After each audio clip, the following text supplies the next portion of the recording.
Hola, hablemos del Tao. Hoy hablaremos del capítulo 8, sobre fluir.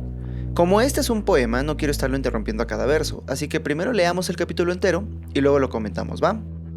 Y dice: El bien supremo es como el agua, que da vida a todos por igual. No tiene preferencia por ninguno. Fluye en los sitios que los hombres rechazan, por ello está cerca del Tao. Para vivir, busca la tierra, para pensar, la profundidad. En otros busca la benevolencia, en sus palabras, la buena fe. En el gobierno busca el orden, y al actuar, el momento preciso. Al no competir, no puede perder. Me recuerda mucho ese discurso de Bruce Lee. Sé como el agua, mi amigo. Y Bruce no hablaba solo acerca del combate. Bruce era un artista completo. Bailaba, actuaba, cantaba, dibujaba. Era como el agua. Y si su creatividad interior ya no cabía en su cuerpo, le daba cauce por otros medios. La dejaba fluir. La técnica era solo el pretexto. El cristianismo también tiene todo un párrafo similar. En el Evangelio de Mateo, donde habla de amar a tu prójimo y ponerle otra mejilla, primero aparecen un montón de consejos absurdos. Dice: han oído la ley que dice ama a tu prójimo y odia a tu enemigo, pero yo les digo ama a tu enemigo y ora por los que te persiguen. Y yo pienso dos cosas. La primera es que ojalá más cristianos leyeran esa parte del amor y menos la parte de las prohibiciones dentro de la tribu nómada. Pero la otra es que se trata de un absurdo. ¿Cómo vas a amar a tu enemigo? ¿Cómo vas a orar por los que te persiguen? Es autodestrucción. Pero recuerda que el Tao ya no cree en el yo. Esta es una filosofía que viene desde la ausencia de un yo separado del todo. Cristo justifica su apuesta en el mundo diciendo que el mundo da la luz de su sol tanto a los malos como a buenos y envía la lluvia sobre los justos y los injustos por igual. Aquí vale la pena distinguir que esta es como una contraposición, la luz del sol como buena y la lluvia como mala.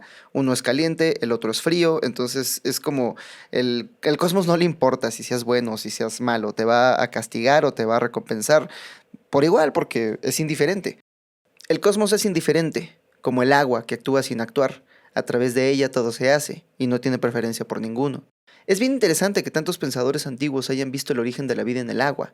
Demócrito llegó a decir que toda la naturaleza y todos los seres vivos estamos hechos de agua. Y casi tiene razón, tú y yo somos 70% agua. Creo que todos entendemos que sin agua no habría vida. Pero Demócrito la veía como la vida misma. A Demócrito, al que algunos le llaman el primer naturalista, dice que todos somos agua. Lao Tse, que es un naturalista aún más antiguo, no va tan lejos. Solo observa que el bien supremo, lo que sea que esto es, se comporta como el agua. Y su intuición no es desproporcionada. Demócrito decía también que todo está lleno de dioses, pero si acaso estos son dioses chiquititos que siempre quieren estar juntos, como las moléculas del agua. Es difícil ver al agua en acción y no pensar en ella como en un montón de personitas autoorganizadas que siempre quieren estar juntas. Cuando llenas un vaso de agua hasta el borde y luego agregas un poco más, puedes ver que se forma una como burbujita encima, y este fluido, que normalmente cae, se agarra de sus enlaces de hidrógeno y forma una tensión superficial, como un arco que desplaza la tensión de la gravedad a través de toda su superficie. Y si pudieras acercarte para ver a las moléculas, verías que la naturaleza misma de su molécula la lleva estos enlaces de hidrógeno, pero por alguna pareidolia rara de la percepción humana, se siente como si las moléculas no quisieran estar solas, como si no quisieran dejar sola a ninguna. De hecho, el agua es el único fluido en el que pudo haber evolucionado la vida. Creo que no pensamos lo suficiente en las propiedades que lo hicieron posible. Dice Lao Tse que el agua fluye, siempre para abajo, busca los lugares que la gente desprecia. Y no sé, seguro Lao Tse tuvo alguna vez la oportunidad de visitar algún lago congelado. Es raro, porque cualquier otra sustancia líquida en el mundo, cuando la congelas, se vuelve más densa y fluye hacia el fondo, se congela de abajo hacia arriba. ¿Te imaginas que así funcionara el agua? Durante los primeros pasos de la vida, cuando tratábamos de hacer nuestros primeros pininos unicelulares, cada invierno habría tocado adaptarse a la congelada o morir. Pero el espacio entre las moléculas del agua guarda aire, lo que también lo vuelve aislante. Esto lo descubrieron los inuits al construir sus iglús. El hielo puede aislarte del frío extremo. Así, en los mares de Gaia, sus primeras partes vivas estaban protegidas del frío extremo en los mares, que se congelaban de arriba hacia abajo, aislada por las mismas propiedades del líquido que la contenía. Líquido que hasta el día de hoy vemos transparente, porque, déjenme decir esto de forma muy literal, el pez no ve el agua donde nada, porque no tiene ninguna ventaja evolutiva. Recuerda que pasamos 4.000 millones de años bajo el agua y apenas los últimos 500 millones de años comenzamos a evolucionar formas de vivir y reproducirnos sobre la Tierra. Tiene sentido que aún guardemos esta característica evolutiva y veamos al agua transparente, excepto cuando guarda sustancias que ya no son propias del agua, para advertirte que huelas y pruebes en caso de que sea una sustancia nociva. O no sea un agua limón, igual es bueno. Pero no creo que Lao Tse estuviera pensando en enlaces hexagonales de hidrógeno al decirte que el bien supremo actúa como el agua. Creo que su discurso se acerca más al de Bruce Lee, al de fluir. ¿Qué forma tiene el agua? Cuando está en un vaso, tiene la forma de un vaso. Si la metes en una botella, adopta la forma de la botella. Y si la viertes sobre el piso, verás que se infiltra, se evapora, busca siempre bajar más allá por las grietas y poros como evidencia de que tanto el agua como el piso no son, suceden. Y da la vida a todos por igual. El agua no distingue entre plantas buenas y plantas malas. Mira, crecimos en un Estado-nación, que es fundamentalmente un orden militarista, basado en el monopolio del uso de la fuerza, la cohesión de la voluntad y la subyugación de pueblos menos avanzados en el arte de la guerra. Por eso, en nuestras plazas y avenidas tenemos a generales y asesinos tallados en bronce, para recordarnos de dónde venimos.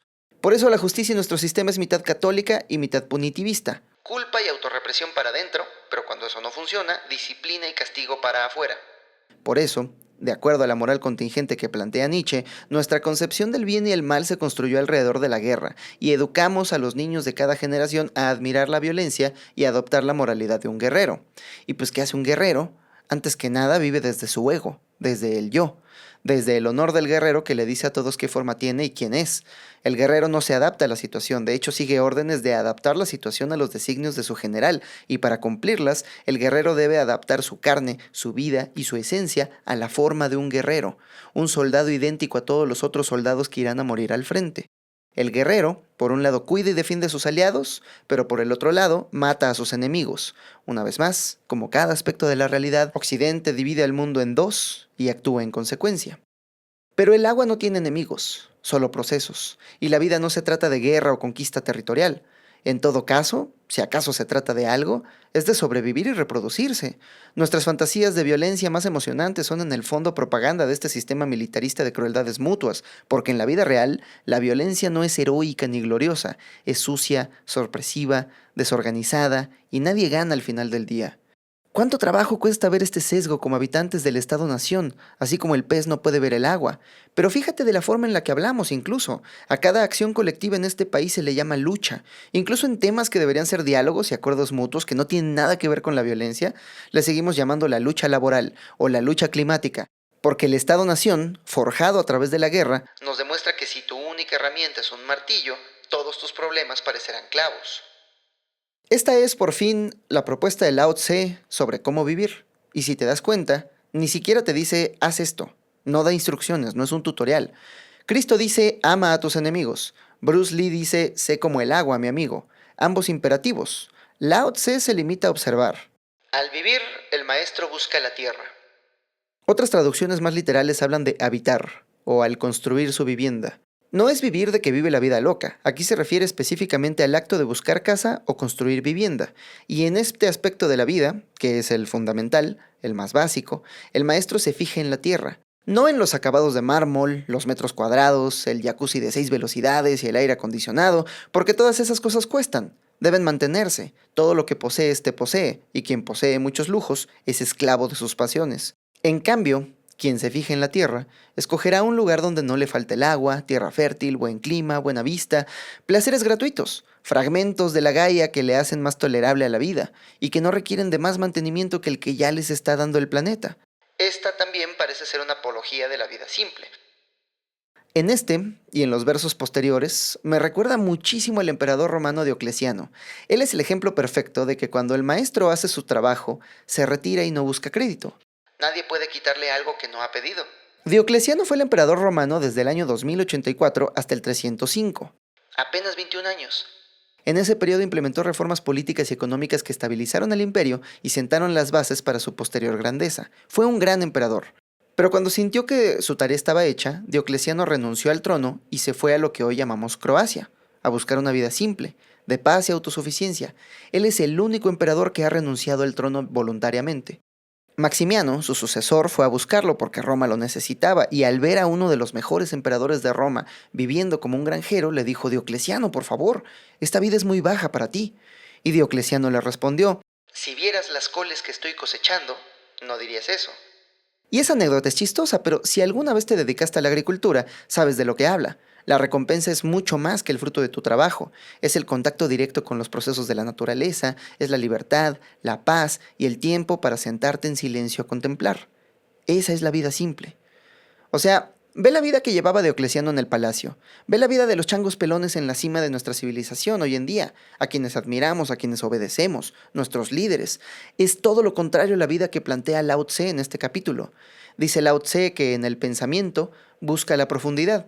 Y ya vimos en capítulos anteriores que la mayoría de los pensamientos ni son pensamientos hasta que los pones en palabras, son más como percepciones. Y aún todos tus pensamientos no son tuyos, suelen ser palabras de alguien más repetidas en primera persona. Para profundizar dentro de tus propios pensamientos necesitas tiempo de silencio y soledad, para contemplar y dejar que unas ideas reboten con otras hasta que del choque de ideas nazca algo original.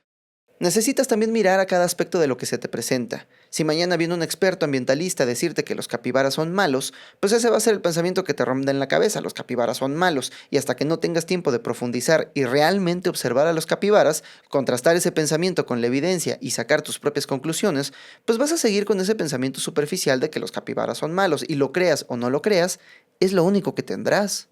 Pero no sé si alguna vez has comido con un político. Lo primero que hacen al sentarse es poner el celular en la mesa y mientras hablas, de pronto te dicen perdón y responden mensajes o una llamada, porque están en comunicación constante, necesitan coordinar procesos, su vida es un malabar de 100 bolas al mismo tiempo y nunca pueden descansar. Yo me imagino la mente como un tablero de corcho, al que le puedes pegar lo que tú quieras, pero tiene espacio limitado. Entonces, puedes poner hermosos paisajes, puedes poner obras de muchísima complejidad y observarlas, profundizar dentro de su significado, pero eso no te deja espacio para otras cosas. En cambio, si lo llenas de post-its sobre pendientes y cosas que urgen para allá, pues eso es todo lo que vas a tener, es todo lo que le cabe, y por la misma urgencia de la información será lo primero que veas. No te digo que ignores tus asuntos urgentes, eso sería como lo peor de dos mundos, vivir la vida idílica deseada, pero además fallar. Por eso Diocleciano prefirió renunciar. Buscarse otra vida donde no haya ni siquiera necesidad de vivir distinto. Hizo su trabajo y en algún momento se enteró de qué se trata realmente la vida. En los otros busca la benevolencia. Pues porque también es más fácil vivir así. No sé si alguna vez hayas hecho política. Yo soy muy nuevo, pero me imagino que en la antigua Roma era similar. No siempre tienes la libertad de lidiar con gente buena. A veces tendrás la necesidad de hablar, interactuar, y si tus principios son débiles, incluso aliarte con gente mala. O gente de buenas intenciones, al fin y al cabo. ¿A qué nos referimos con gente buena y gente mala? Si no es a nuestra separación artificial entre el bien y el mal. La gente que identificamos como mala es solo gente que presenta conductas egoístas, iracundas, ambiciosas, crueles. La mayoría de estas conductas vienen de las mismas tendencias que tú o yo tenemos, pero mal canalizadas, en una situación extrema. Y si estuvieran en un contexto de sanación, pues no habría ningún problema. El problema de la política, al menos al mismo tipo de política que hacemos, con un sistema legal que heredamos de la colonia y que está basado en el derecho romano, por cierto, este sistema recompensa ese tipo de actitudes y castiga la solidaridad. No hay un solo político correcto en la próxima boleta electoral porque la gente buena se va. El filtro sirve de manera inconsciente para mantener el sistema y a sus egos en homeostasis. En ese contexto, ¿cómo vas a encontrar buenos amigos? En sus palabras, el maestro busca la buena fe.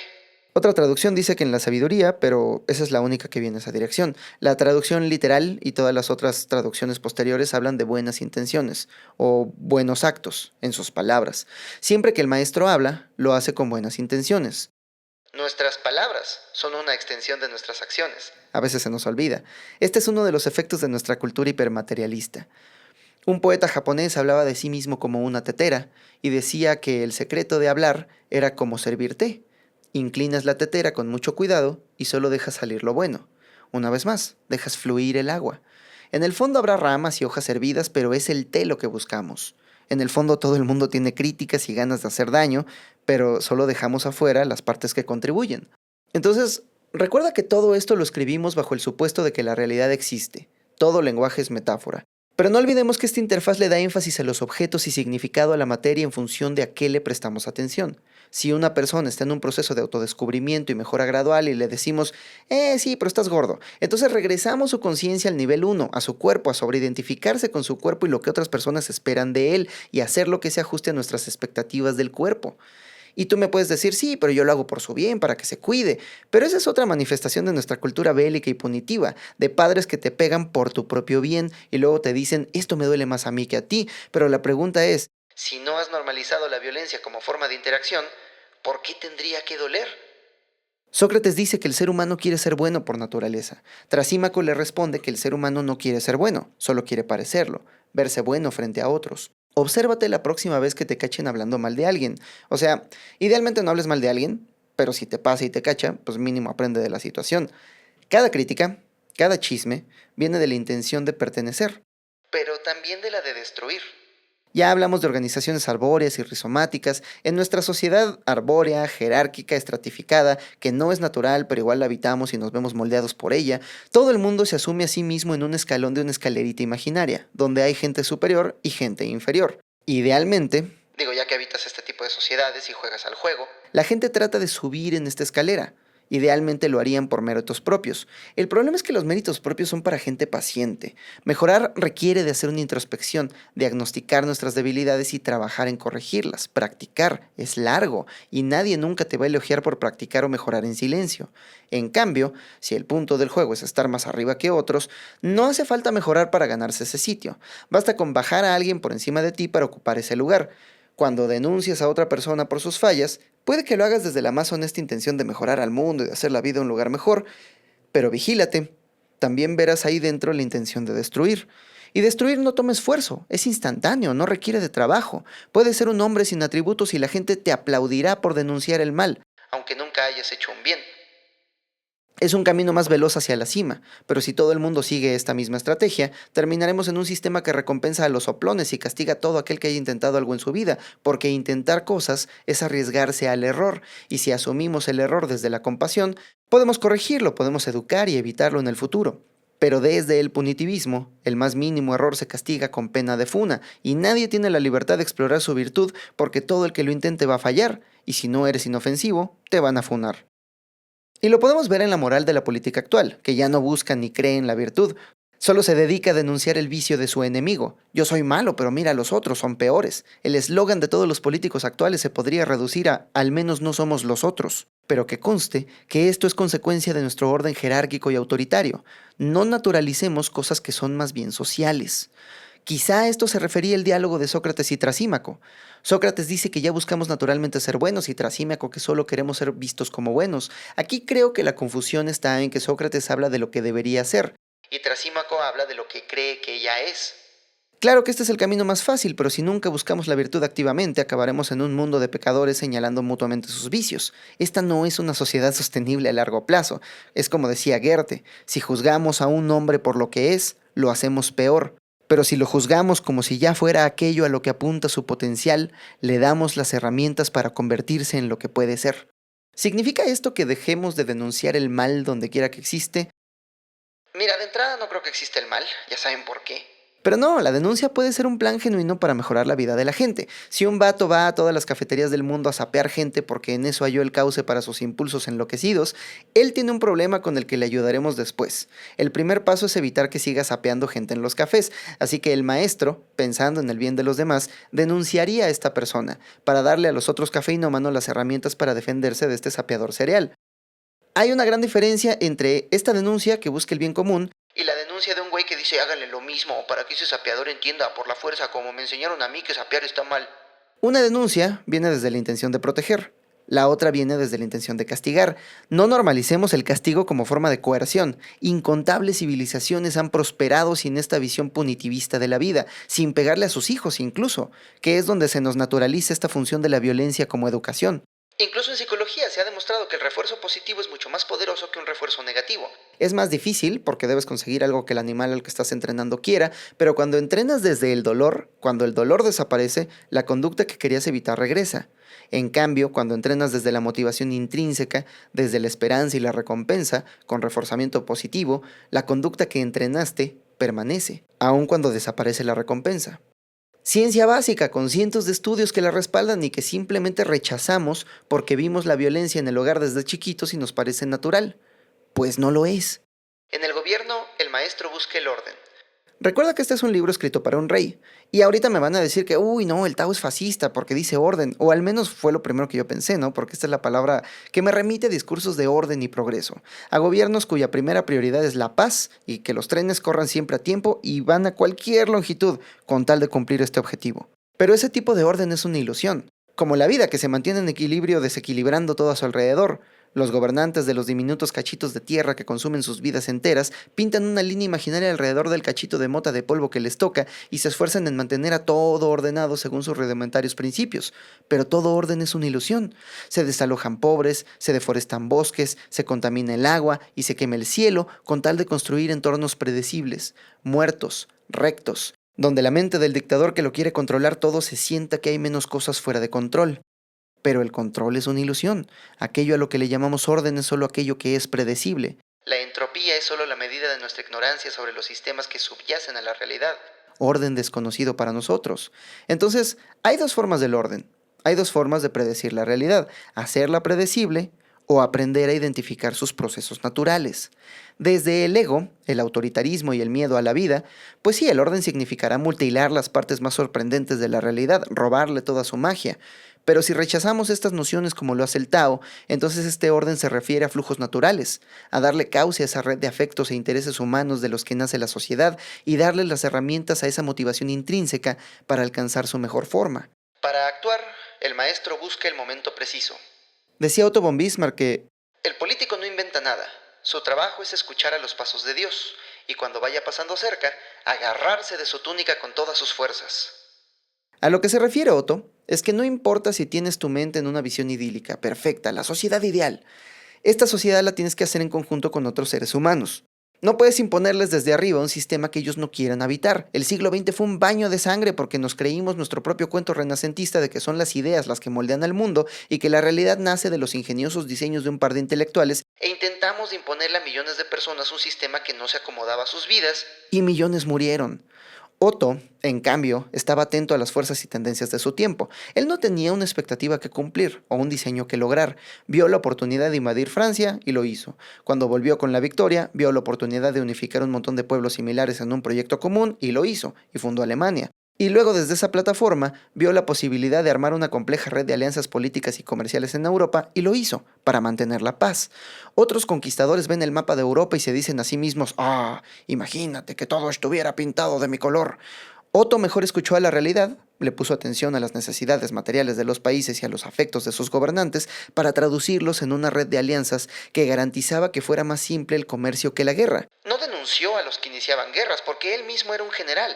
No se quejó amargamente de la naturaleza violenta del hombre y su sed de sangre. No habría logrado nada. Simplemente siguió el curso natural de las cosas hasta que logró enlazar una red de alianzas mutuas que le diera seguridad a la gente de vivir en paz, de dejar de prepararse para un conflicto inminente, dejar de vivir con miedo. Y al darles paz, aseguró un lugar protagónico para Alemania en la historia de Europa. Fue hasta que el emperador Wilhelm corrió a Otto von Bismarck y empezó a jugar con su red de alianzas para darle un papel superior a Alemania que se rompió la certeza. El frágil ecosistema de naciones-estado se desorganizó y comenzó la Primera Guerra Mundial.